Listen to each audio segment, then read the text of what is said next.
Assalamualaikum warahmatullahi wabarakatuh.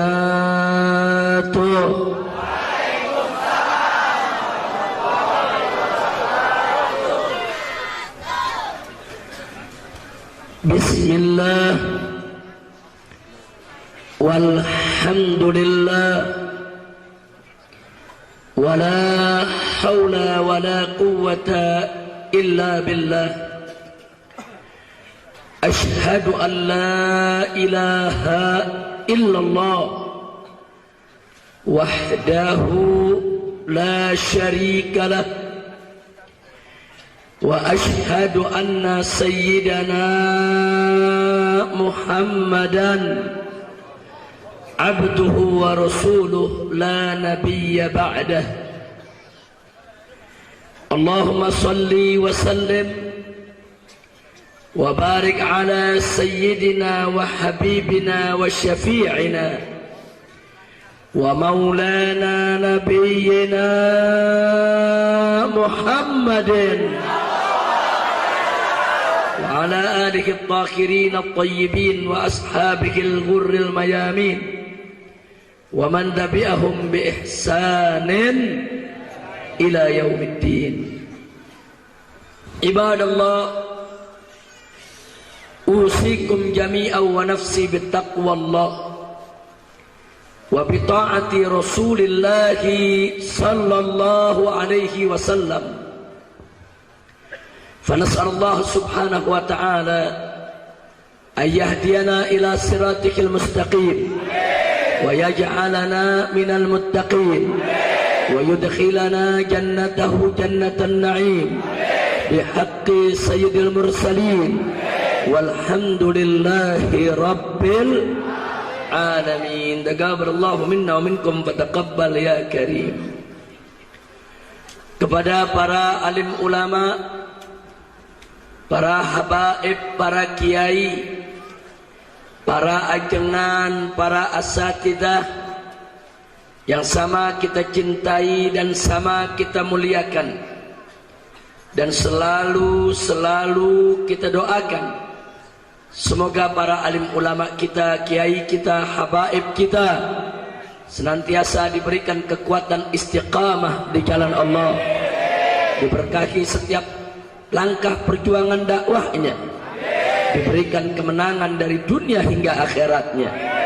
Amin ya rabbal alamin. Dan tidak lupa salam penghormatan ini kita sampaikan juga untuk segenap umara sipil TNI maupun Polri-nya, begitu juga segenap tokoh dan sesepuh masyarakat.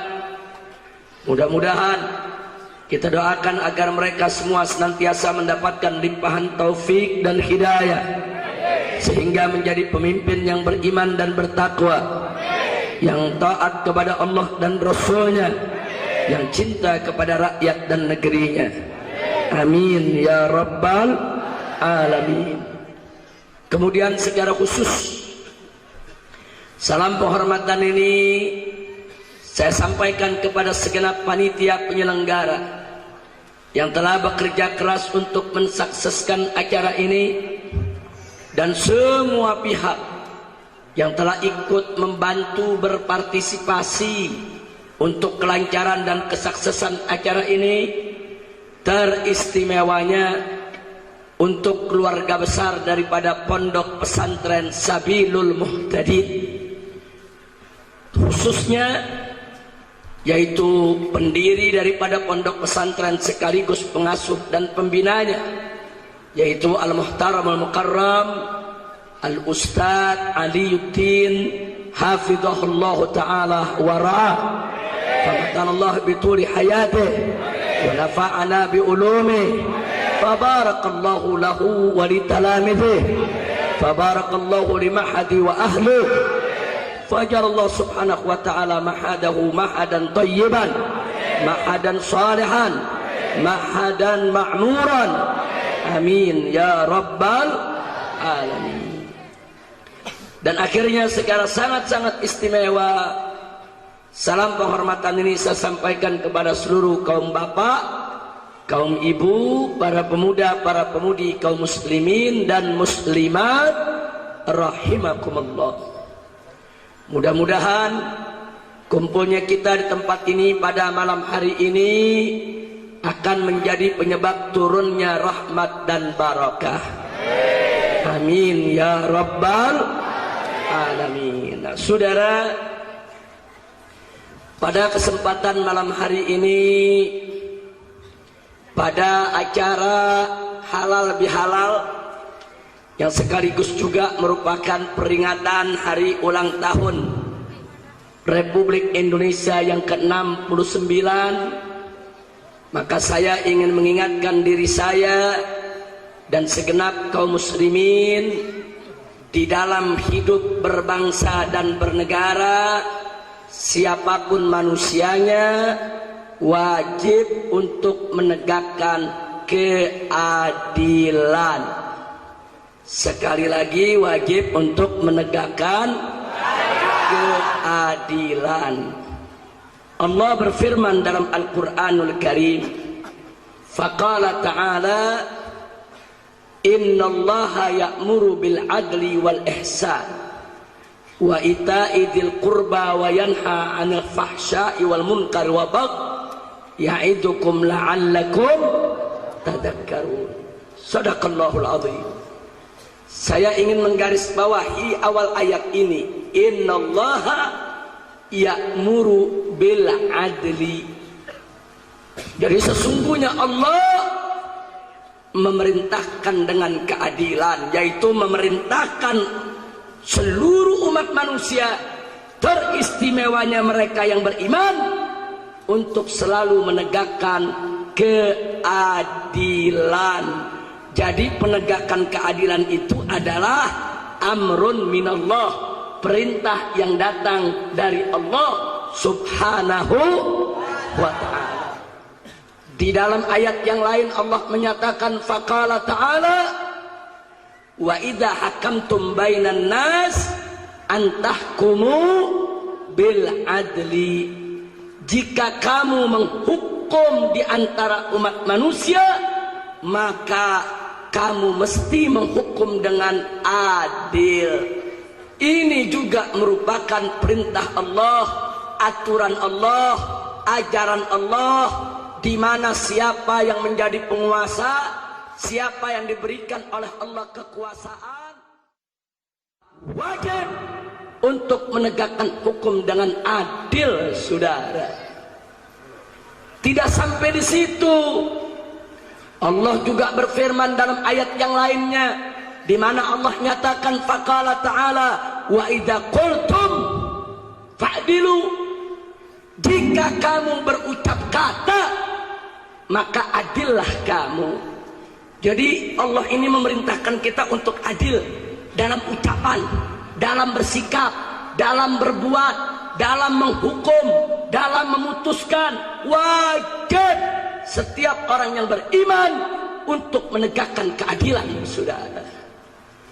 Dan menariknya ajaran Islam, keadilan itu untuk seluruh umat manusia tanpa pandang bulu, apapun suku, bahkan apapun agamanya, saudara.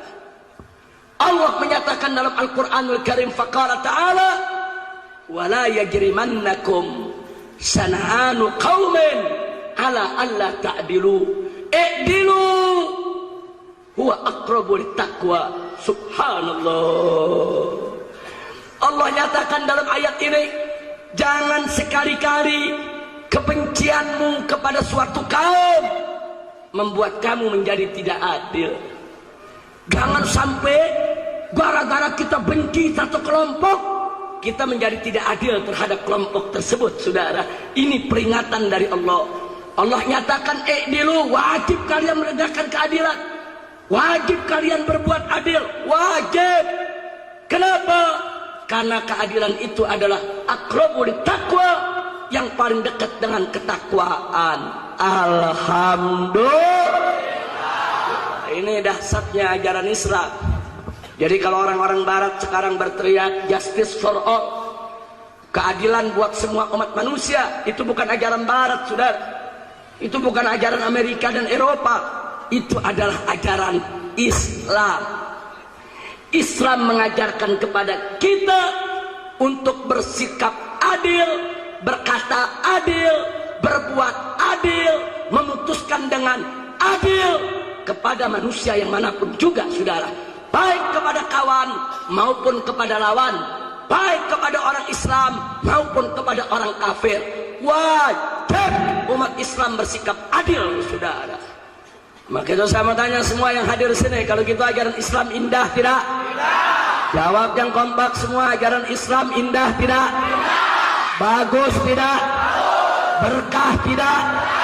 Bangga tidak jadi orang Islam? Bersyukur tidak jadi orang Islam? Alhamdulillahi Rabbil Alamin. Inilah ajaran Islam, saudara. Nah, apa-apa yang Allah subhanahu wa ta'ala sudah tetapkan tentang keadilan, itulah dulu yang dipraktekkan oleh Nabi kita tercinta Sayyiduna Muhammad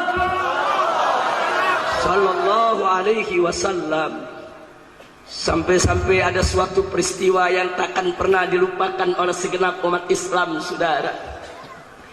Tatkala di zaman Nabi terjadi seorang perempuan dari salah satu anak suku Quraisy yang terpandang dan dihormati orang, saudara. Dari keluarga terpandang dan keluarga terhormat, si perempuan tadi melakukan pencurian. Kemudian ditangkap dan disidangkan, saudara, oleh Nabi. Kemudian terbukti perempuan tersebut bersalah. Lalu apa hukum yang ditetapkan oleh Nabi? Nabi menghukumkan sesuai dengan hukum Allah.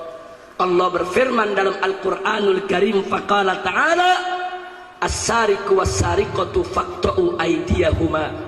Pencuri laki-laki dan pencuri perempuan, potong tangan mereka. Masya Allah, itu hukum Allah. Dan Nabi tidak bergeser dari Allah punya hukum, saudara. Setelah terbukti perempuan tadi mencuri dengan meyakinkan, lengkap saksi dan buktinya, Nabi memvonisnya untuk dihukum potong tangan. Singkat cerita, sebelum perempuan tadi dieksekusi, sebelum dipotong tangannya, segelintir kalangan resah dan galau, saudara. Resah mereka, gelisah. Kenapa? Sebab perempuan itu termasuk keluarga mereka. Kalau perempuan dari suku terhormat, keluarga terpandang, dipotong tangannya gara-gara mencuri, betapa memalukan. Karena itu mereka berusaha untuk melobi Nabi. Mereka utus orang yang sangat dikasihi dan dicintai oleh Nabi. Siapa dia? Usamah bin Zaid bin Haritha radhiyallahu taala anhuma. Siapa Usama? Putra Zaid. Siapa Zaid? Anak angkat Nabi, saudara. Yang dari kecil dipelihara oleh Nabi, sampai dewasa dikawinkan oleh Nabi, saudara. Sampai punya keturunan, sampai Zaid bertempur di jalan Allah dan gugur sebagai syahid, saudara. Anaknya yang bernama Usama dipelihara oleh Nabi. Nabi perlakukan seperti cucu sendiri, seperti Sayyidina Hasan dan Sayyidina Husain radhiyallahu anhuma, saudara. Nah, singkat cerita, Usama diutus oleh orang-orang yang gelisah tadi, saudara. Datanglah Usama ke rumah Nabi, disambut oleh Nabi dengan senyum, disambut oleh Nabi dengan gembira dan kecerahan wajah, saudara. Dipersilahkan masuk, duduk di hadapan Nabi, bincang dengan penuh kesenangan, saudara. Nabi sayang kepada Usama. Begitu, saudara, Usama melihat Nabi sudah menyambut dengan penuh kegembiraan, penuh kesenangan, Usama mencari kesempatan. kapan untuk menyampaikan amanat daripada kalangan tadi yang menitipkan amanat kepada beliau, saudara, untuk disampaikan kepada Nabi. Hati-hati. Begitu dapat kesempatan tersebut, mulailah Usama menyampaikan kepada Nabi akan maksud kedatangan yang sebenarnya, saudara. Begitu Usama cerita, di mana menyampaikan mohon keringanan kepada Nabi supaya perempuan tadi jangan dipotong tangan. Hukum yang lain saja, yang penting ada dispensasi. Apa yang terjadi? Wajah Nabi berubah, saudara. Yang tadi penuh dengan senyum, senyumnya hilang. Yang tadi wajahnya cerah, cerahnya hilang. Yang tadi matanya putih, cemerlang, bersih, bersinar, berubah menjadi merah, saudara. Itu pertanda Nabi marah, ibadallah. Kemudian Nabi katakan kepada Usama, ya Usama, atashfa'u fi haddin min hududillah. Usama, apakah kau ingin memberikan pertolongan, keringanan hukuman di dalam suatu hukum yang sudah ditetapkan oleh Allah? Berani betul minta keringanan dalam hukum yang sudah ditetapkan oleh Allah. Kemudian Nabi mengatakan kepada Usama, ya Usama, hei Usama, ketahuilah olehmu, innama halaka man kana qablakum. Sesungguhnya umat sebelum kamu dulu dibinasakan oleh Allah, dihancurkan oleh Allah gara-gara persoalan seperti ini. Idza saraqa fihimus syarif tarakuhu. Kalau ada orang terhormat, orang terpandang di tengah-tengah mereka mencuri, tarakuhu, mereka tinggalkan, mereka biarkan, tidak dihukum. Wa idza saraqa fihimud dha'if. Tapi kalau ada orang kecil yang mencuri, ada wong cilik yang mencuri, ada rakyat jelata yang mencuri, yuqamu alaihil had, dihukum dengan berat. Gara-gara seperti itu ya Usama, dulu umat sebelum kamu, orang terpandang mencuri dibiarkan, rakyat kecil mencuri dihukum dengan berat. Allah murka, Allah musnahkan itu bangsa. Akhirnya Nabi kumpulkan para sahabat, saudara. Nabi pidato di hadapan mereka dan Nabi bersumpah, wahai demi Allah, jangankan perempuan tersebut yang kata kalian mulia supaya jangan dihukum potong tangan. Lau anna Fatimata binta Muhammadin, andai kata putriku Fatimah, jantung hatiku Fatimah, Fatimah semulia-mulianya wanita, saudara, Sayyidatun Nisa'il Alamin, andai kata coba-coba mencuri, andai kata laqatatu yadaha, niscaya pasti aku potong tangannya. Masya Allah. Saya tanya, Nabi tegas tidak? Nabi adil tidak? Takbir.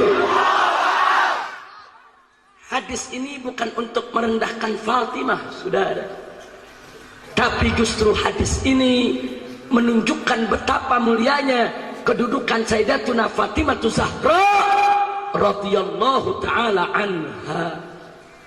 Kenapa? Karena Nabi memberikan contoh dengan perempuan yang paling mulia. Artinya jangankan itu perempuan yang mencuri, yang kalian minta dispensasi, andai kata Fatimah paling mulianya perempuan, paling terhormatnya perempuan, jantung hatiku mencuri, aku potong tangannya. Nah, kalau perempuan yang termulia mencuri dipotong tangan, apalagi perempuan yang lain, saudara. Kira-kira jelas tidak? Paham tidak? Nah, jadi kadang-kadang ada orang salah paham, baca hadis ini buat nyelak Fatimah, goblok. Itu namanya dia nggak ngerti untuk membaca pesan Nabi. Justru hadis ini menunjukkan betapa mulia dan terhormatnya kedudukan Sayyidatuna Fatimah Zahra radhiyallahu taala anha. Keadilan tidak ditegakkan bisa rusak, rontok suatu bangsa dan suatu negeri, saudara. Nah, makanya kalau Indonesia mau jadi baldatun thayyibah, maka pemerintah di negeri ini harus adil. Deal, nggak boleh pilih kasih nih enggak. Maling ayam ditangkap di penjara 6 bulan. Korupsi 6,7 triliun Bank Senturi sampai sekarang nggak dicolek. Saya mau tanya saudara, adil tidak? Jawab yang kompak, adil tidak? Ayam yang dicuri taruh berapa tadi? 60.000. Mencuri 60.000, penjara 6 bulan. Waduh. Berarti kalau 60.000 6 bulan, sebulannya berapa ribu tuh?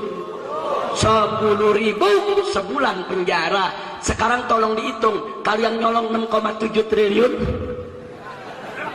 Ayo berapa bulan? Ayo hitung. Masya Allah. 1 triliun berapa? Dia punya nolnya.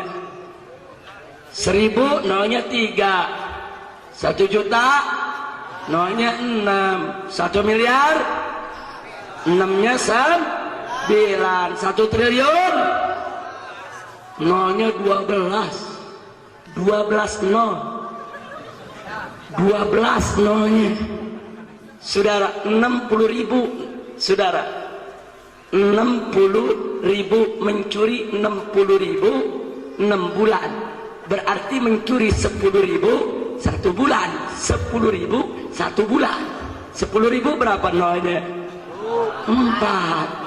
Nah sekarang kalau 6 triliun nolnya 12, saudara. Betul? Betul? Diambil nolnya 4 jadi berapa? 600 juta. Betul? Betul? Berarti mesti di penjara 600 juta bulan. Ayo 600 juta bulan berapa tahun tuh? Lu bagi dah 12 lagi. Masya Allah. Betul? Betul? Nah makanya jangan kaget. Saya pernah ditanya, Habib Rizik, apa hukum yang paling pantas untuk orang yang korupsi sampai triliunan? Saya bilang hukum yang paling pantas pancung kepalanya. Setuju? Setuju? Takbir. Oh saya diprotes.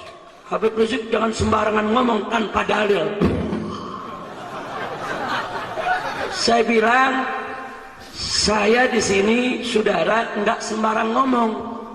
Mari kita lihat dalam madhab Imam Syafi'i radhiyallahu taala anhu, saudara, nisab pencurian itu 1/4 dinar. 1 dinar saat ini kursnya kurang lebih 2.400.000 rupiah. 1 dinar. Berarti kalau 1/4 dinar 2.400.000 rupiah dibagi 4 sama dengan 600.000 rupiah. Jadi dalam madhab Imam Syafi'i mencuri 600.000 rupiah mesti dipotong tangan. 600.000 6,7 triliun. Saya mau tanya dulu nih orang Pleret, orang Citeko, ada yang pernah lihat gak sih 6,7 triliun? Ayo jawab dong Mbak, ada yang pernah lihat gak? Kesian betul loh. Coba tanya, saya tanya sekali lagi, pernah lihat gak? Sama. Saya juga nggak pernah lihat. Tapi kalau 6,7 triliun beli bakso, Pleret kelelep. Betul? Betul? Masya Allah saudara. Nah sekarang saya mau tanya, mencuri 600.000 potong tangan, mencuri 6,7 triliun saya bilang potong kepala. Kenapa? Sebab mencuri 600.000 mencurinya pakai apa? Pakai tangan. Yang dipotong mencuri korupsi 6,7 triliun pakai apa? Ayo, pakai tangan apa pakai otak? Otaknya di mana? Ya potong kepalanya. Pusing-pusing amat. Setuju? Betul? Nah, sebab apa? Koruptor lebih bajingan, lebih biadab daripada pencuri ayam, saudara. Saudara, Saya dulu masuk Purwakarta, ini kota kiai, kota pesantren, sekarang jadi kota jurik. Betul. Jangan tersinggung, jangan marah, di jalanan banyak jurik. Saya naik mobil, dia astagfirullah, ada jurik. Saya tanya sama Habib Abdullah, itu jurik dari mana? Ada jurik, ada di Demit. Saya tanya, ini namanya apa? Ini namanya bebegik. Bebegik dipajang-pajang, ngawur gak? Ngawur gak? Yang majang bebegik, saudaranya bebegik. Betul. Betul. Saya mau tanya, kiai sama santri, redo sama bebegik? Kenapa lu diemin? Sampai kaget saya. Udah namanya jelek, bebegik lagi. Inna lillahi wa inna ilaihi. Yang masang bebegik saudaranya siapa? Yang ridho dengan bebegik sama dengan Masya Allah. Makanya saya di jalanan banyak istighfar, astagfirullah. Ini jangan-jangan ntar di mimbar ada bebegik lagi kali. Alhamdulillah di sini nggak ada bebegik. Saudara, penduduk Purwakarta ada berapa? Usah berdebat lagi, 3 juta aja loh, 3 juta. Nah, saya cuma mau nanya doang nih, nanya. Pernah dengar cerita Nabi Ibrahim nggak? Pernah? Dulu Nabi Ibrahim ngelihat patung diapain? Ayo jawab semua, diapain? Diapain? Nabi Ibrahim rame-rame apa sendiri? Sendiri rapi, 300 patung, saudara.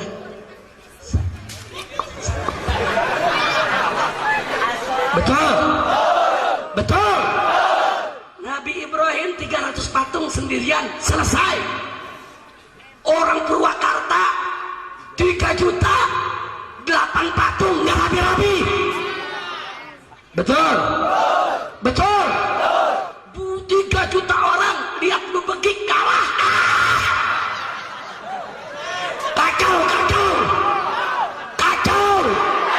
Kacau tidak? Kacau tidak? Berani mau bebegik? Berani mau bebegik?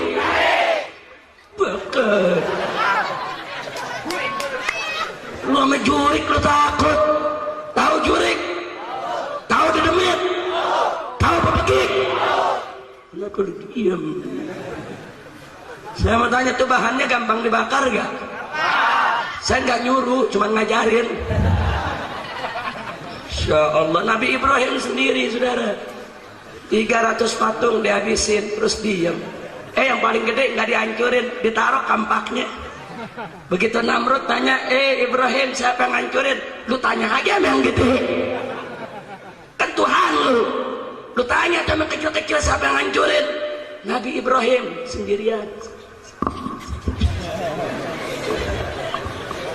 Waktu itu saya tanya, Nabi Ibrahim berani tidak? Berani tidak? Bagus tidak? Mau contoh Nabi Ibrahim? Mau tiru Nabi Ibrahim? Takbir. Mudah-mudahan bebegik udah nggak ada besok. Kalau besok masih ada gimana? Bebegik. Masya Allah. Dulu saya datang kemari banyak patung, sekarang banyak bebegik. Bukan mungkin rapi, mungkin kacau. Inna lillahi. Baik, mudah-mudahan masyarakat Pleret, khususnya Citeko, nggak ada yang jadi pengikut bebegik. Amin. Aminnya yang semangat, amin. Yang nggak baca amin, jangan-jangan anak jurik. Amin. Amin. Mudah-mudahan bebegiknya Purwakarta besok ada yang ngebakar. Biar habis tuh bebegik semua. Amin ya Rabbal. Amin. Jangan takut. Habib nanti kalau bakar kualat. Lu pemenyan. Kualat mau bebegik nggak ada, saudara. Itu jurik, itu demit, itu sesembahan orang-orang dulu, saudara. Jangan pernah takut. Tidak akan kualat. Kualat. Insya Allah. Kira-kira jelas tidak? Paham tidak? Nah, sekarang saya tanya, itu bikin bebegik pakai uang siapa? Pakai uang siapa? Uang rakyat umat Islam dipakai buat bebegik. Saya tanya, adil apa enggak? Jawab yang kompak, adil apa enggak? Adil apa enggak? Itu salah satu bentuk ketidakadilan, saudara. Hati-hati. Kalau keadilan itu dilanggar, ketidakadilan menjadi kebiasaan, maka suatu saat nanti Allah akan hancurkan suatu daerah dan wilayah, saudara. Keadilan wajib ditegakkan, kezaliman wajib dilawan, kemungkaran dan kemaksiatan wajib untuk disingkirkan. Kalau itu kita lakukan, insya Allah wilayah kita menjadi baldatun thayyibatun wa rabbun ghafur. Amin ya rabbal alamin. Sekarang di TV lagi rame beritanya soal apa? ISIS. ISIS apa sosis? Oh ISIS. Mau tahu tentang ISIS? Mau tahu tentang ISIS? Betul. Sebelum kita cerita ISIS, kita mesti cerita latar belakang dulu, saudara. Dan tadi saya sudah bilang, walaupun kepada kelompok yang kita benci tidak suka, tapi kita tetap harus bersikap bicara tentang ISIS. Ada sisi negatifnya, ada sisi positifnya. Contoh, apa sih sisi negatif ISIS? Satu, ISIS secara terbuka dan terang-terangan meledakkan makam para nabi, makam para sahabat nabi, dan makam para aulia, makam tabi'in, dengan alasan karena makam-makam itu tempat kemusyrikan.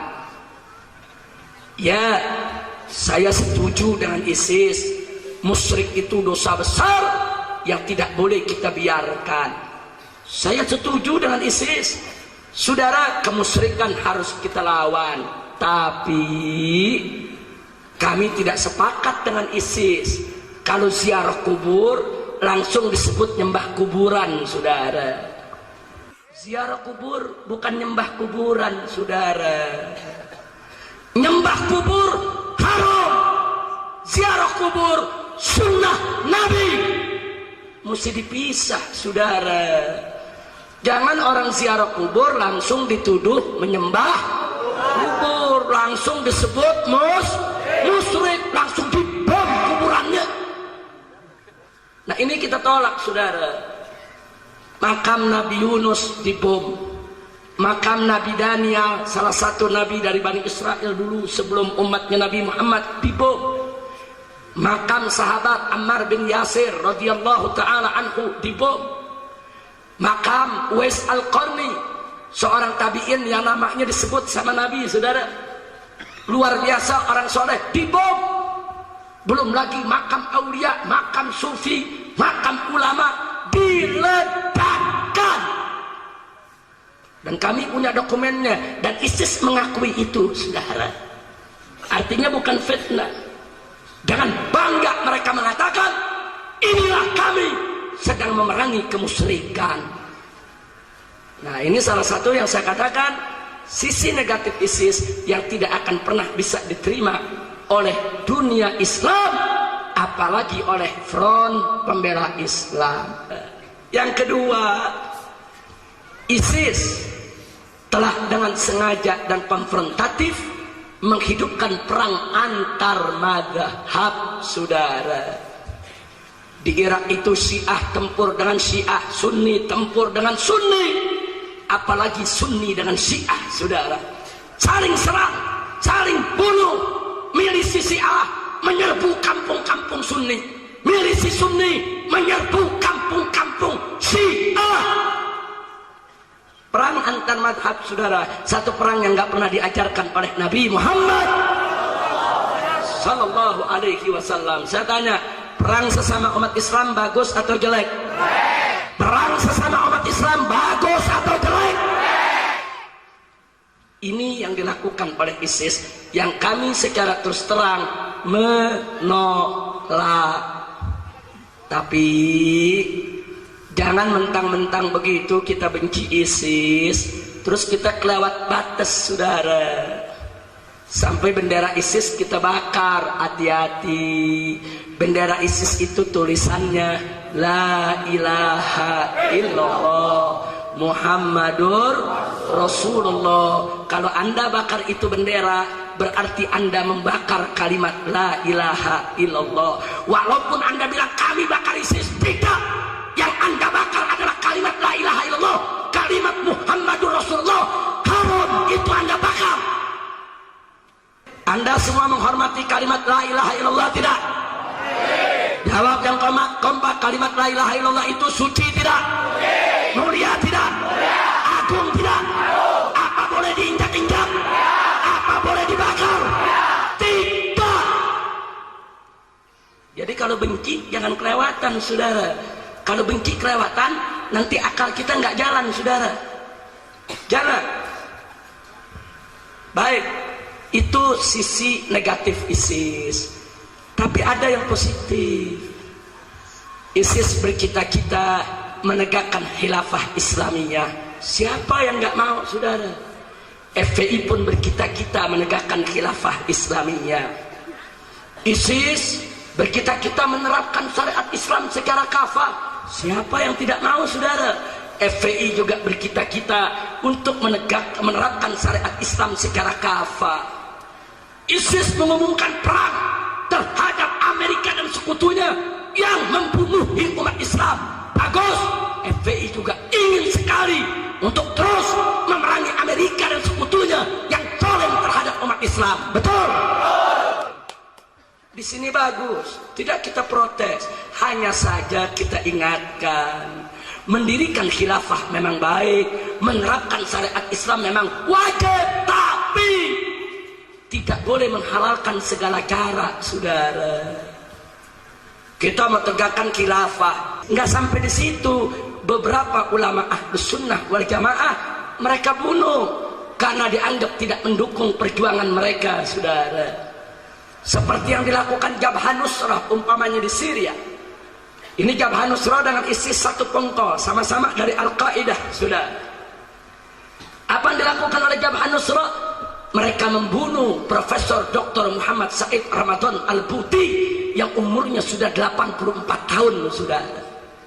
Siapa itu Muhammad Said Ramadan Al-Buti? Syekh Muhammad Said Ramadan Al-Buti, ulama Asy'ari, Syafi'i, Sufi, Sunni, karena tidak mendukung perjuangan Jabhah Nusrah yang Wahabi dibunuh, saudara. Insyaallah, ini fakta. Kita nggak bisa terima. Saya mau tanya, ulama Syafi'i dibunuh oleh Wahabi, terima gak? Ya. Terima tidak? Ya. Ulama Asy'ari dibunuh oleh Wahabi, terima tidak? Ya. Nggak bakal kita terima, saudara. Ini fakta. Ini bukan fitnah, saudara.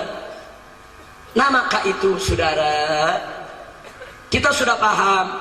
Itulah ISIS yang perlu kita tahu.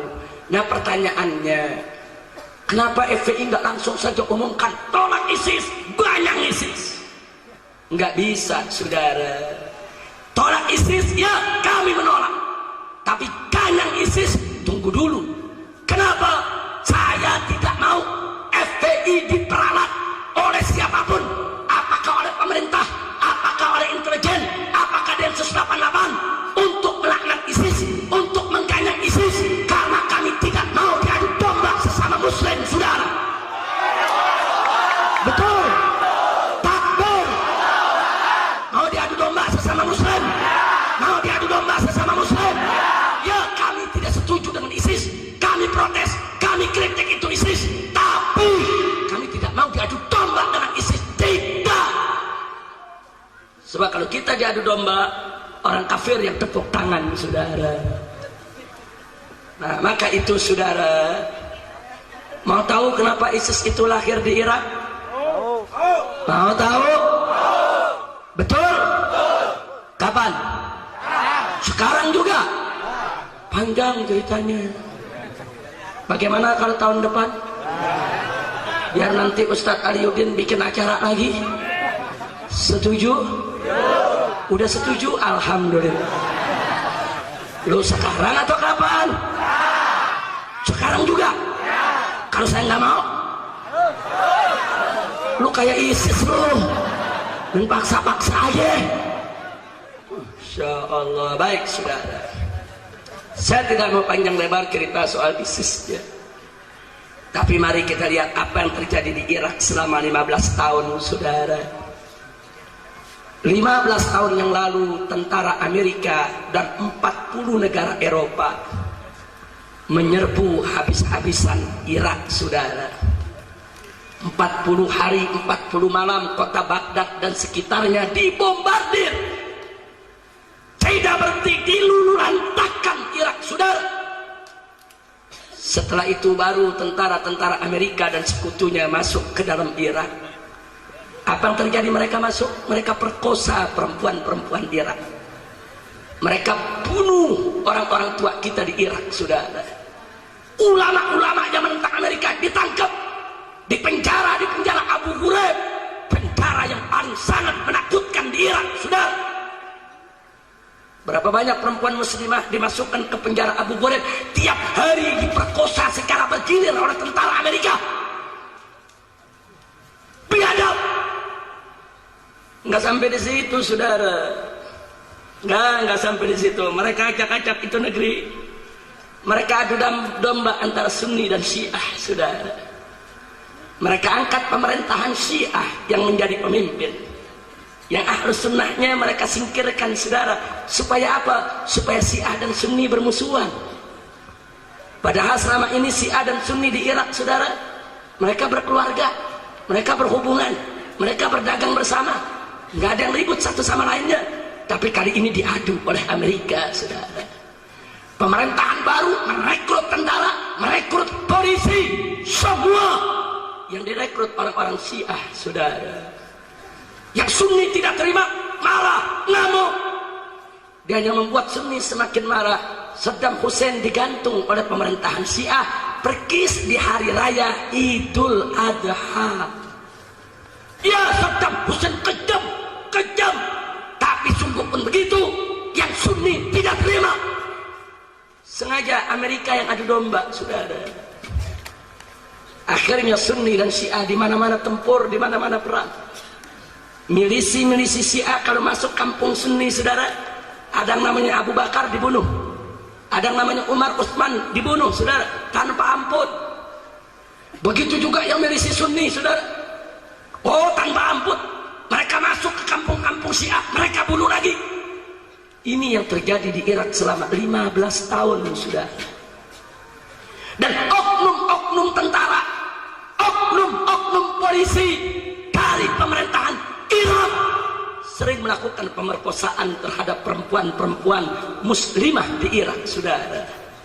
Anak muda Irak lihat dengan mata kepalanya, ibunya diperkosa, kakak perempuannya diperkosa, bapaknya disembelih di jalanan. Ya, mereka marah dan mereka dendam saudara. Suku antar suku perang, kampung antar kampung perang, mazhab antar mazhab perang saudara. 15 tahun. Pertanyaannya, 15 tahun rakyat Irak menderita, kemana Indonesia? Kok diem bungkem, takut sama Amerika? Kemana Saudi? Kemana Yordan? Kemana Emirat? Kemana Qatar? Kemana Mesir? Kenapa mereka bungkem? Ini rakyat Irak diperkosa tiap hari saudara, semua bungkem. Nggak ada yang protes, nggak ada yang kritik, nggak ada yang marah, semua diam sejuta bahasa. Akhirnya anak-anak muda Irak yang marah saudara direkrut oleh Al-Qaeda. Mereka direkrut oleh Al-Qaeda. Kau mau balas dendam? Kau mau lawan itu Amerika? Ayo mari, kami ajarkan cara melawan, kami ajarkan cara megang senjata, kami ajarkan cara berperang. Mereka direkrut saudara. 15 tahun yang lalu umur mereka 15-17, tapi kali ini umur mereka sudah 30-an saudara. Begitu mereka diajarkan, mulailah mereka melakukan pembalasan. Dari kota ke kota, kampung ke kampung, saudara, mereka balas. Mana milisi Syiah yang kemarin menyerbu kampung mereka? Mereka serbu, mereka bunuh. Mana dulu tentara yang memperkosa ibu mereka? Mereka serbu, mereka bunuh. Jadi di Irak ini saling bunuh, saudara.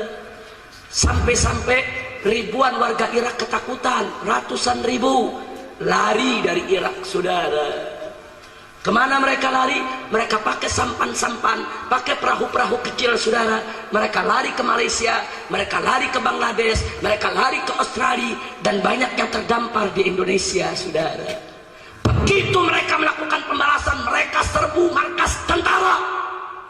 Begitu tentara kalah, mereka sita, rampas semua peralatan perangnya, saudara. Jadi jangan kaget kalau ISIS sekarang punya panser, punya roket, punya basoka, punya senjata super canggih. Kenapa? Semua milik negara, milik pemerintah, mereka rampas, saudara. Mereka nggak percaya senjata itu ada di tangan tentara dan polisi yang tidak bersahabat dengan mereka, saudara. Mereka sita, mereka ambil. Dan yang menggemparkan dunia bulan kemarin, mereka serbu kota Mosul, saudara. Begitu mereka serbu kota Mosul, tempur dengan tentara Irak, tempur dengan polisi Irak, tempur dengan milisi Irak, dan mereka menang 1.700. Yang pro kepada pemerintahan Irak mereka tawan dan mereka eksekusi satu persatu, saudara. Tiap orang ditembak kepalanya, saudara. Mereka bikin film, mereka lempar di YouTube, biar dunia semua lihat, saudara. 1.700 orang mereka eksekusi. Mereka tembak kepalanya satu persatu, mati 1.700 orang. Ini yang menggemparkan dunia. Dunia langsung mengatakan ISIS brutal, ISIS zalim, ISIS jahat, ISIS biadab. ISIS nggak bergeming.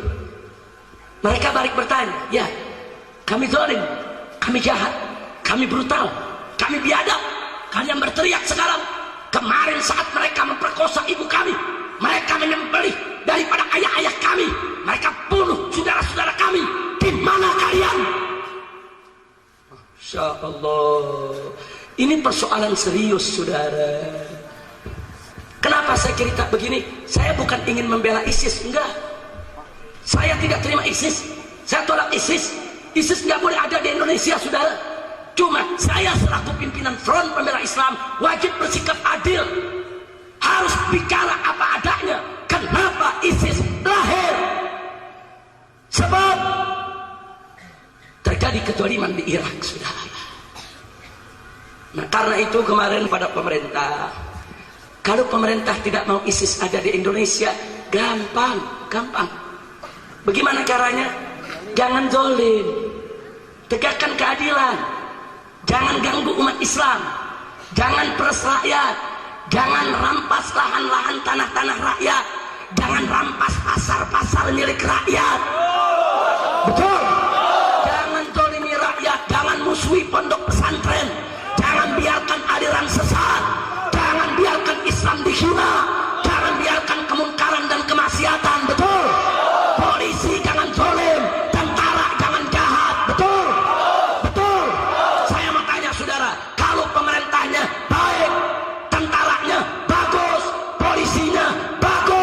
Kira-kira di Indonesia perlu ada ISIS tidak? Ya. Perlu ada ISIS tidak? Ya. Takbir. Masya Allah. Tapi jujur jawab, kalau pemerintahnya jahat, polisinya jahat, tentaranya jahat, saudara, rakyat disembelih, rakyat dibunuh, hartanya dirampas, kira-kira di Indonesia perlu ada ISIS tidak? Perlu ada ISIS tidak? Takbir. Cinta tidak? Nah, kalau pemerintah, polisi dan tentara semuanya serba baik, Indonesia bagus, Islam tidak dimusuhi, apa perlu ada ISIS? Jawab yang kompak, apa perlu ada ISIS? Tapi kalau pemerintah jahat, polisi jahat, tentara jahat, kira-kira ISIS perlu ada tidak? Perlu ada tidak? Simpel, saudara. Saya sudah sampaikan ke Kapolri, ke Presiden, ke DPR, jangan nakut-nakuti rakyat dengan ISIS, jangan. Itu urusan negeri orang. Rakyatnya berontak karena pemerintah zalim, selesai. Oh iya, mereka melakukan kesalahan, memang. Kita protes, saudara. Saya sudah katakan kami FPI tidak terima ISIS. Kami tolak ISIS, saudara. Tapi kalau pemerintah pengen FPI caci maki ISIS, tunggu dulu. Kalau kita nggak mau ada ISIS, bukan dengan mencaci maki ISIS, tegakkan keadilan, lawan kezaliman. Jangan musuhi kiai, jangan musuhi ustaz, jangan musuhi pondok pesantren. Betul? Betul? Kalau pemerintah merangkul pondok pesantren, bagus tidak? Kalau pemerintah menghormati kiai, bagus tidak? Kalau tentara polisi saudara cinta sama kiai ajangan ulama, bagus tidak? Kalau negeri ini sudah bagus, apa perlu ada ISIS? ISIS nggak bakal pernah lahir di Indonesia, saudara. Apalagi ISIS itu berakidahkan Wahabi, nggak bakal laku di Indonesia, saudara. Indonesia mayoritas adalah ahlus sunnah wal jamaah, saudara. Paham tidak? Nah, jadi kalau begitu, apa perlu kita takut sama ISIS? Apa perlu takut sama ISIS? Nggak perlu, saudara. ISIS mau berkembang di Indonesia, jangankan nasional se-Indonesia, se-RT aja susah, saudara. Loh kenapa? Karena Indonesia mayoritas ahlus sunnah wal jamaah, mayoritas bermadhab Syafi'i Asy'ari. Di Indonesia pada doyan ziarah kubur, betul? Betul? Nah, tahu-tahu kuburan Wali Songo diledakin, kira-kira orang Purwakarta bagaimana? Marah gak? Ngamuk gak? Tahu-tahu kuburan Mama Sempur diledakin, marah gak? Marah gak? Tahu-tahu kuburan Mama Seda diledakin, marah tidak? Jangankan se-Indonesia, sekelurahan aja ISIS nggak laku, saudara. Kalau caranya seperti itu. Nah, cuman kenapa di sini, saudara, saya bicara begini, saya nggak mau dijadikan alat oleh pemerintah, oleh Densus 88, saudara, untuk menghantam ISIS, untuk mencaci maki ISIS. Karena saya tahu, begitu kita caci maki ISIS, begitu kita hantam ISIS, besok Densus 88 nangkepin kiai, alasannya ISIS. Besok kiai ditangkap, Ustadz Aliuddin ditangkap. Kenapa ditangkap? Ini ISIS. Mau bilang apa? Habib Abdullah besok ditangkap. Kenapa Habib Abdullah ditangkap? Oh, ini anggota ISIS. Mau bilang apa? Hati-hati, saudara. Ini bisa menjadi bahan fitnah yang sangat berbahaya. Maka itu saya sudah katakan berkali-kali, Densus 88 jangan coba-coba menzalimi umat Islam. Densus 88 orang baru diduga teroris, tangkap tembak, tangkap tembak. Kalau betul mereka teroris, tangkap dong, adili dong, tunjukkan buktinya. Kalau memang terbukti mereka teroris, silakan hukum mati, betul? Tapi kalau tanpa diadili, saudara, di jalanan main tembak, dia pikir ini negeri koboi apa? Tahu Densus 88? Salep 88, obat kurap. Nah, sekarang saya mau tanya, kalau Densus 88 begitu caranya, dikit-dikit ngebunuh rakyat, dikit-dikit ngebunuh rakyat, besok rakyat marah gak? Marah gak? Kira-kira besok Densus 88 disembelih gak sama rakyat? Sembelih, saudara. Nah, jadi kalau Densus 88 mau lawan teroris, kami dukung, kami dukung. Kami anti terorisme. Kami bukan teroris, tapi ada cara. Kalau orang diduga teroris, tangkap dulu, buktikan di mahkamah. Terorisnya di mana? Apakah dia meledakkan kantor pemerintah? Saudara, apakah dia membunuh, melakukan, yaitu menciptakan ketakutan secara masif? Buktikan di pengadilan. Kalau baru diduga, nggak boleh kau main tembak, main bunuh, saudara. Ada 2 orang diduga teroris, ditembak oleh Densus. Sampai sekarang mayatnya ada di rumah sakit Kramat Jati, identitasnya tidak diketahui, saudara. Katanya teroris, identitas saja dia nggak tahu. Insya Allah, ngawur tidak? Ngawur tidak? Begitu saya mau tanya semua, siap tegakkan keadilan? Siap tegakkan keadilan? Siap lawan kezaliman? Takbir! Siap bela Islam? Siap bela Ahlus Sunnah? Siap bela madhab Syafi'i? Siap bela madhab Asy'ari? Takbir! Sallu ala Nabi. Alhamdulillah. Kira-kira penjelasan saya jelas tidak? Rantos ngartos? Sadayana ngartos? Betul? Alhamdulillah. Abdi mah ngartos bahasa Sunda. Ngartosnya sekieu setik. Nah, tapi mudah-mudahan besok lebih banyak bisa bahasa Sundanya. Amin. Amin ya rabbal alamin. Nah, baik saudara. Jadi itu yang saya mau sampaikan. Jadi judulnya apa? Bukan ISIS yang saya mau cerita. Yang saya mau cerita betapa berbahayanya kezaliman saudara. Orang kalau terus-menerus dizalimi ya begitu jadinya. Begitu dia ngamuk, dia mainin bunuh orang saudara. Bunuh kanan, bunuh kiri, sembelih sana, sembelih sini. Akhirnya saudara, kezaliman dibalas dengan kezaliman. Inna lillahi wa inna ilaihi raji'un. Kalau sudah begitu negara kacau tidak? Kacau tidak? Rusak tidak? Itu yang Nabi bilang tadi. Innama halaka man kana qablakum. Umat sebelum kamu dulu binasa. Gara-gara begini. Keadilan tidak ditegakkan saudara. Hati-hati. Kalau di Indonesia keadilan tidak ditegakkan, besok yang muncul bisa lebih dahsyat dari ISIS saudara. Kalau hari ini kita lihat di film ISIS saudara menyembelih oknum aparat yang mereka benci, jangan-jangan besok di Indonesia bukan disembelih lagi, diiris-iris sama rakyat saudara. Hati-hati. Berbahaya kalau kezaliman dibiarkan saudara. Nah, maka itu kita ajak pemerintah kita, tentara kita, polisi kita, supaya mereka bersatu dengan ulama dan rakyat umat Islam. Setuju? Setuju? Takbir! Alhamdulillah. Kira-kira yang saya sampaikan jelas tidak? Nah, saya mau tanya, apakah dengan demikian FPI mendukung ISIS atau tidak?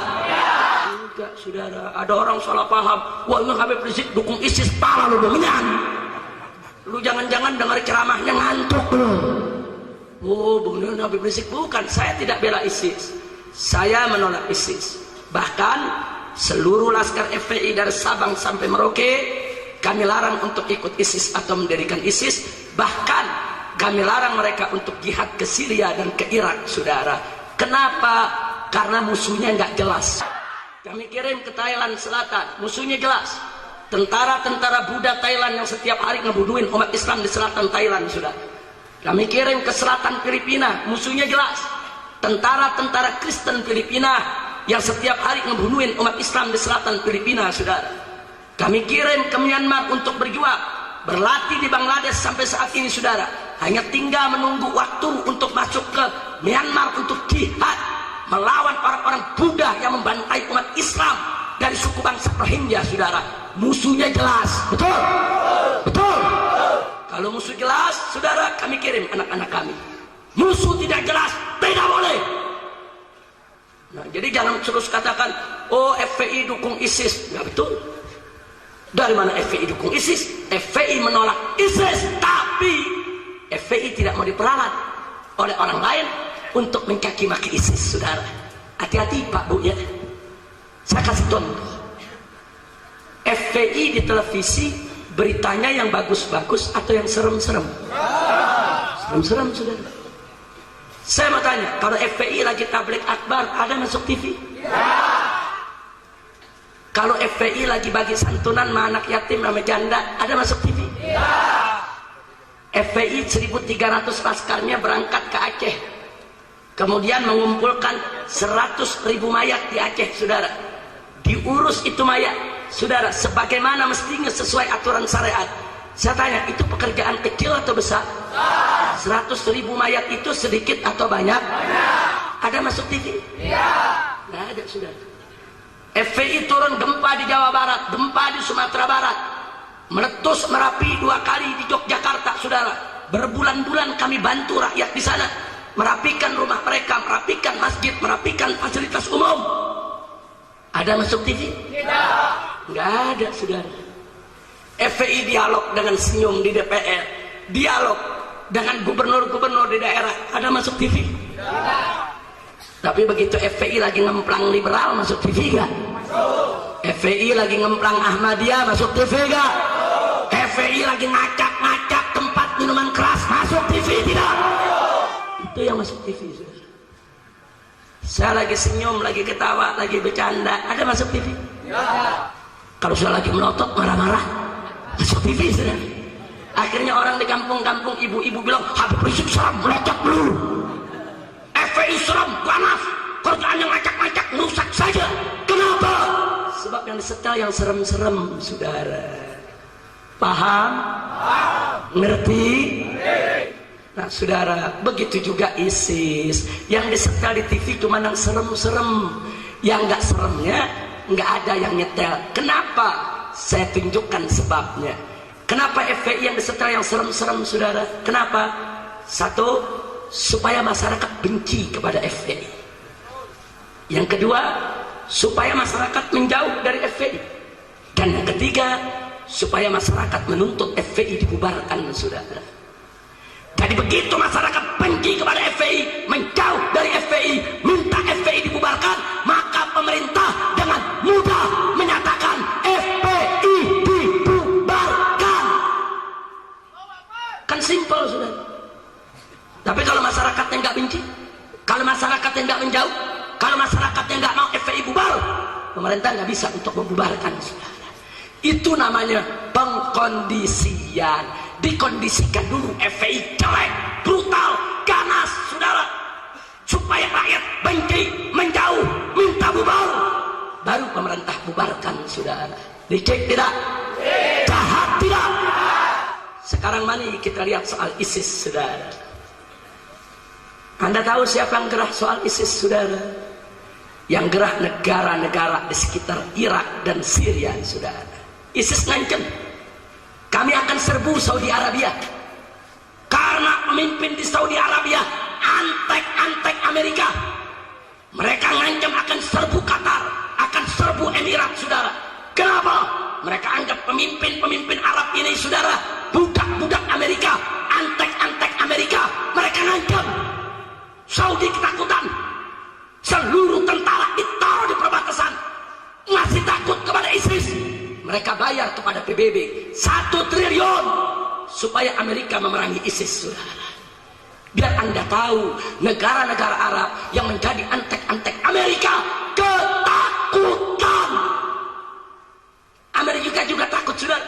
Kalau Saudi sampai jatuh, Qatar sampai jatuh, Kuwait sampai jatuh, Bahrain sampai jatuh, Emirat sampai jatuh, itu ladang-ladang minyak Amerika, saudara. Kalau ini semua jatuh, Amerika kering, ikut ambruk ekonominya. Makanya Amerika juga terancam. Amerika marah. Ini kelompok sangat berbahaya. Tapi Amerika tidak berani untuk main langsung hantam. Bagaimana caranya? Ambil dulu filmnya, sebar di internet yang jelek-jelek, yang serem-serem, supaya seluruh dunia Islam benci, supaya seluruh dunia Islam menjauh, supaya seluruh dunia Islam mengutuk, melaknat, dan minta kepada Amerika untuk menyerbu. Dan itu terjadi, saudara. Amerika melaknat, Saudi melaknat, Emirat melaknat, Mesir melaknat, Malaysia melaknat, Indonesia melaknat. Amerika senang, semua udah melaknat, tinggal colek Saudi, keluarkan uangmu, 1 triliun dikeluarkan. Amerika sudah siapkan serangan dan sudah mulai menyerang ISIS saat ini, saudara. Jadi biar Anda tahu, itu pengkondisian, dijelekin dulu, udah orang benci, baru Amerika serang, saudara. Biadab tidak? Ledek tidak? Saya mau tanya Anda sini, mau jadi antek Amerika? Mau jadi antek Amerika? Ya, kami menolak ISIS. Kami tidak setuju dengan ISIS, tapi kami tidak mau jadi antek Amerika. Kami tidak mau mengikuti kehendak Amerika. Kami tidak mau mengutuk ISIS hanya untuk menyenangkan Amerika. Tidak. Kira-kira jelas tidak? Paham tidak? Jadi saya tanya sekali lagi, kalau gitu FPI dukung ISIS tidak? Menerima atau menolak? Menerima atau menolak? Tapi walaupun begitu, FPI mau nggak disuruh caci maki ISIS, saudara? Kenapa? Karena FPI tidak mau jadi antek Amerika, saudara. Alhamdulillah. Kira-kira saya sampaikan jelas tidak? Paham semua? Alhamdulillah. Nah baiklah, ini yang ingin saya sampaikan pada kesempatan ini. Sekarang sudah jam 12 kurang 15 menit. 15 menit ini saya ingin manfaatkan untuk Kiai Haji Abdul Qahar mengajak umat rame-rame membaca qasidah perjuangan FPI agar mereka tahu FPI itu apa, saudara. Setuju tidak? Setuju tidak? Setuju tidak? rame-rame kita baca selawat. Sholli wa sallim daiman ala mada.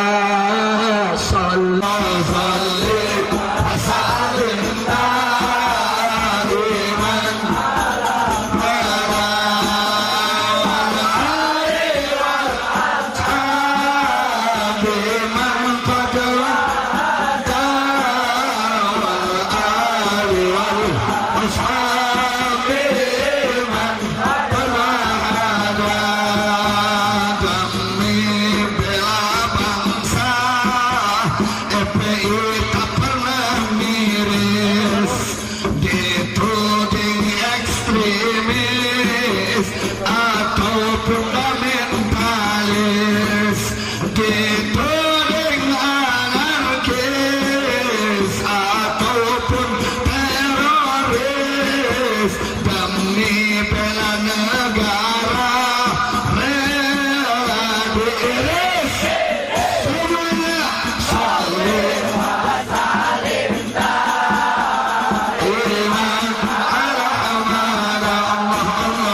Karena tudingan perusakan, betul.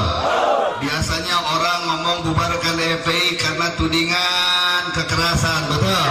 Jawab apa jangan? Jawab apa jangan? Lagi-lagi perusakan dijadikan alasan, lagi-lagi kekerasan dijadikan landasan. Lagi-lagi keonaran, lagi-lagi kerusuhan, jadi pertimbangan. Konon FPI harus itu. Semuanya bilang sama presiden, bilang sama menteri, bilang sama polisi, sama tentara, kalau kalian masih takut sekutu, takut Amerika, takut Inggris, gak usah jadi presiden, betul? Gak usah jadi menteri, betul? Negeri kita adalah negeri yang berdaulat, negeri kita adalah negeri yang merdeka, negeri kita adalah saudara yang terbebas dari penjajah. Jangan selama dia, betul? Bagi FPI itu pernah baca kaki, nggak ada urusan dengan Inggris, nggak ada urusan dengan Amerika. Kalau kalian takut Inggris, kalau kalian takut Amerika, ke depan kan FPI siap melawan Inggris dan sekutunya. Betul apa tidak? Siap lawan Inggris, siap lawan Amerika, siap lawan sekutu. Takbir. Ini serius itu ya teh? Siap.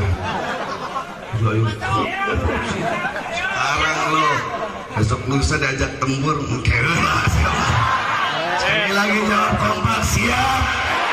Takut Amerika, takut Inggris, takut sekutu. Serius, benar. Siap tempur lawan mereka, siap korbankan nyawa untuk Islam. Takbir. Jadi siapa biang kekerasan? Ahmadiyah apa FPI? Ahmadiyah apa FPI? Takbir. Siapa lagi itu yang biang kekerasan? Siapa lagi itu? Orang rusuh, orang onar gara-gara bandar miras, betul? Konser musik jadi keonaran, kerusuhan, dari jadi tawuran, gara-gara apa? Gara-gara apa? Setiap malam tahun baru, setiap malam takbiran, kita di DPD FPI Jawa Barat telepon setiap kabupaten kota Madia. Setiap malam takbiran kita investigasi, tidak kurang dari 15 anak muda cengker, koid, kojor, modal gara-gara miras. Kemarin aja pas malam Idul Fitri, saudara, Majalengka 17 orang koid gara-gara miras. Purwakarta tidak kurang dari 15 anak muda modal gara-gara miras, saudara. Saya bertanya, kalau begitu pandai miras sinding apa tidak? Kucingan apa bukan? Goblok apa tidak? Penjahat apa bukan? Justru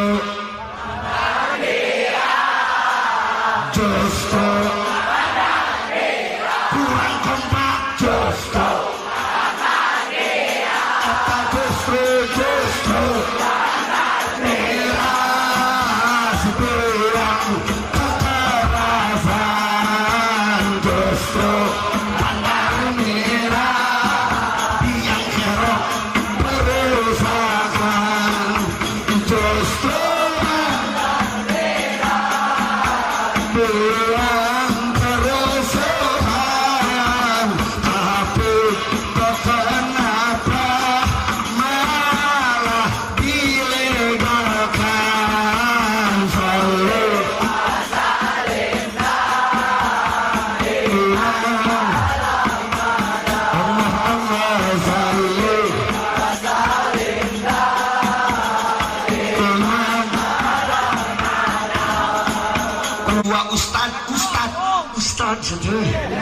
Ustadz keluar murtad dari agama Islam, saudara, gara-gara terjerat rentenir, saudara. Oh, suami istri puluhan, saudara, istrinya selingkuh gara-gara rentenir. Suami istri ratusan cerai gara-gara rentenir, saudara. Suami istri hilang mobil, hilang rumah, diambil, dirampas tanah, gara-gara apa? Jawab apa, gara-gara apa? Rentenir penjahat apa bukan? Bajingan apa bukan? Bajingan apa bukan? Makanya saya sebagai ketua Tanfi daripada FPI Jawa Barat, dimanapun laskar mendapatkan rentenir, saudara, tangkap mereka, jebloskan ke bawah hukum seberat-beratnya, saudara. Setuju apa tidak? Setuju apa tidak? Di Bandung Barat, di Bandung Barat ada rentenir ditangkap, saudara.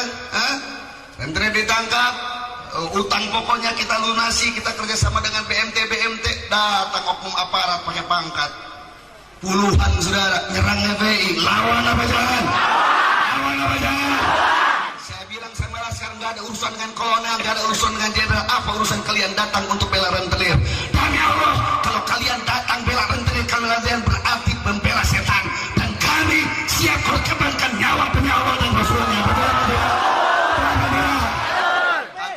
Prajurit dan komandannya kita laporkan kepada Allah, akhirnya dipecat, saudara. Alhamdulillah. Justru para rentenir, justru para rentenir, justru para rentenir belum tetap, justru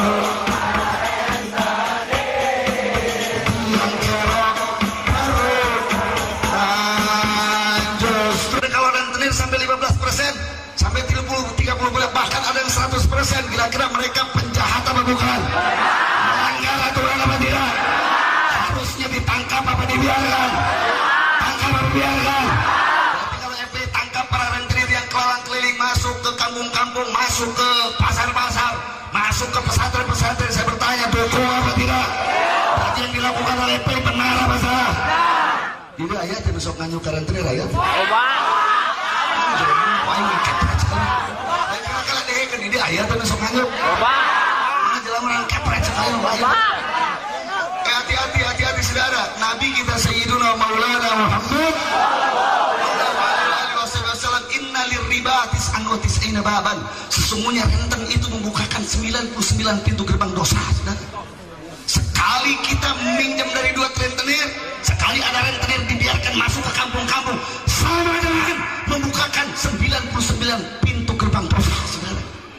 Dan yang lebih fatalnya, kata Nabi, wa adnaha, dan dosa yang paling ringan daripada rentenir, kayati rajul bi ummi, seperti laki-laki yang menzinahi ibunya sendiri, saudara.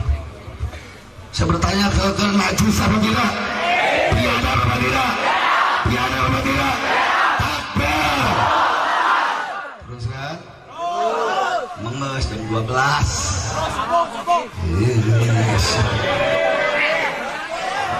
Terus. Jadi berarti kalau yang nyalahin FPI kira-kira tutup bandar Miras, tutup tempat pelacuran, bubarkan aliran sesat, ngomong cuap-cuap di TV, ngomong di majalah koran, cuis-cuis kata ngomong ke TV, kira-kira orang seperti itu kira-kira bahlul apa tidak? Bahlul apa tidak? Gaul apa tidak? Gaul apa tidak? Kuper. Oh, itu celupung. Naon aya celupung teh? Para nabi, para rasul, para siddiqin, para syuhada wal auliya wal salihin, terkhusus bersama ibu bapak kita, guru-guru kita di dalam keabadian rahmat surganya Allah Subhanahu wa taala. Ala hadiniyat wa likulli niyatin salihah وعلى من وسلفنا صالح من الشهداء والأولياء والعلماء الصالحون اللهم استجب لنا بالسر وبمعجزة وبأنوار بركة حق من أنزلت إليه سورة الفاتحة.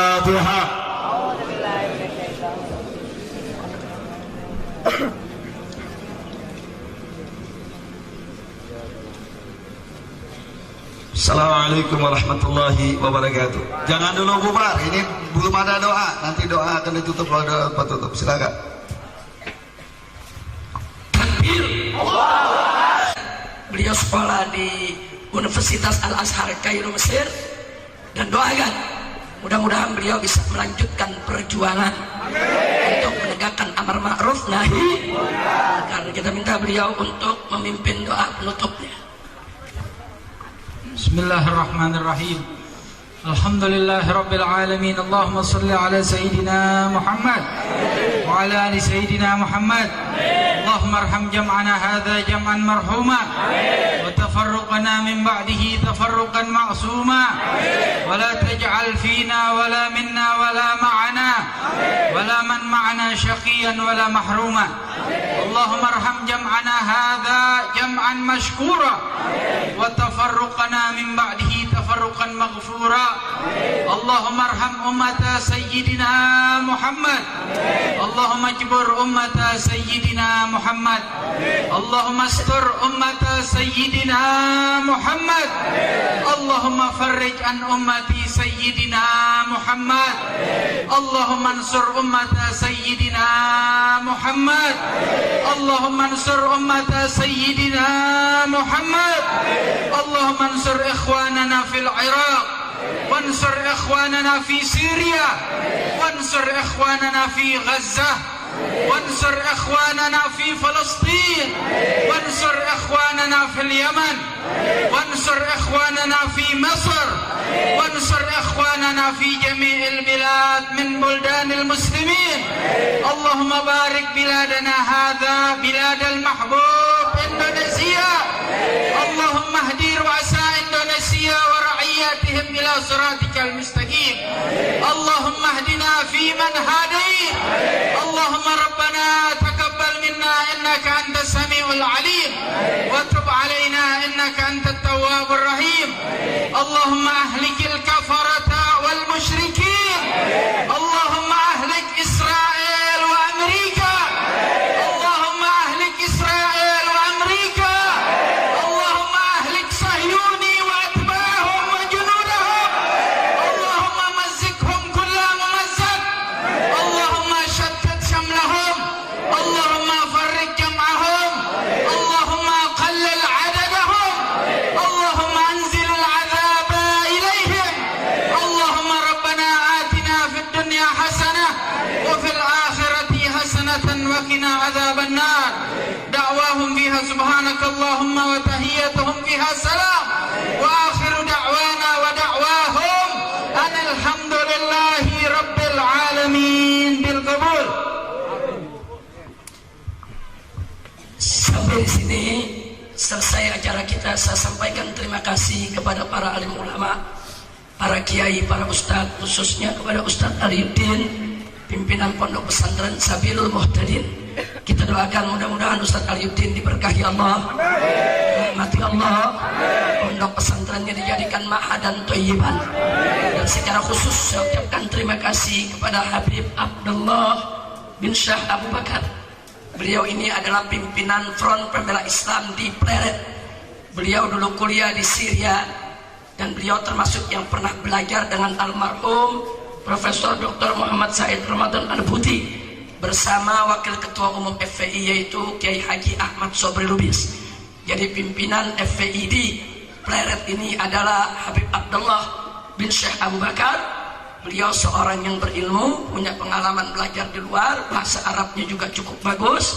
Doakan agar beliau ini juga diberikan kekuatan istiqamah, keberkahan dalam setiap langkah perjuangannya. Kita doakan agar beliau panjang umur, dalam sehat walafiat, taat dan ibadah.